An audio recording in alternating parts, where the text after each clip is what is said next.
Mon nom est Tricia Turcotte, je suis professeure de chant et coach vocal ultra passionnée. Je t'invite aujourd'hui à aller t'abonner à ma chaîne YouTube. Alors aujourd'hui ensemble, on va se parler du fameux diaphragme. C'est quoi le diaphragme quand on chante? À quoi il sert? Parce qu'il y en a plusieurs, on va se le dire, qui se stressent avec ce muscle-là. Alors, où est situé le diaphragme? Pour commencer, je te montre une petite image. Il est juste ici, sous les poumons. Alors, il est en forme de parachute, on pourrait dire, comme ça, curvé. Et qu'est-ce qui se passe? Ben, en fait, quand j'inspire, le diaphragme, qu'est-ce qu'il fait? Il s'abaisse. Peut-être pas aussi bas que ça, là, mais il s'abaisse dans ton corps. Et quand je souffle, quand je chante, quand je parle, ben le diaphragme, il remonte tout simplement.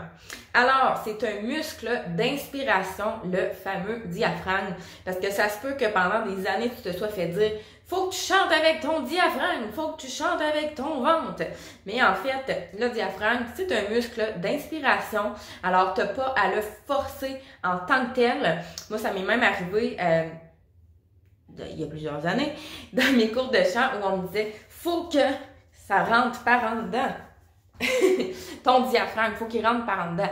Mais non, en fait, justement, j'ai mal appris à cause de ça et ça faisait en sorte que je forçais comme ça vers l'intérieur. Donc, je me créais de la tension au niveau de la gorge. Donc, c'est un muscle tout simplement qui descend quand tu inspires et qui remonte quand tu parles, quand tu chantes. Alors, tu n'as pas à te stresser avec ce muscle-là.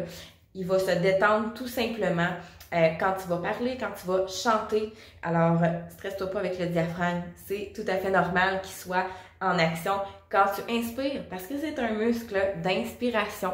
Alors, tu n'as pas à te stresser. Est-ce que mon diaphragme est assez en shape?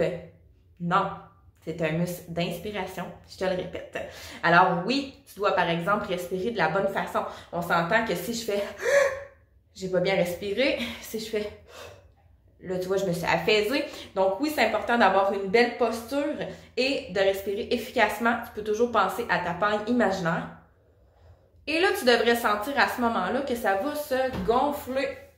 Alors ici, au niveau du ventre, au niveau des côtes, alors ça va prendre de l'expansion. Donc finalement, quand j'inspire, le diaphragme s'abaisse, mon ventre, lui, va se gonfler légèrement, mes côtes vont s'ouvrir. C'est au niveau des muscles intercostaux. Et quand je vais souffler, ça va remonter. Alors, si je baisse ma caméra légèrement,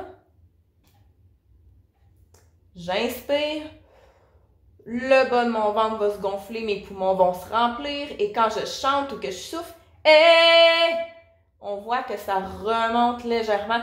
Alors, le diaphragme va reprendre tout simplement sa place. Alors, j'espère que ça t'a aidé à démystifier un petit peu le diaphragme.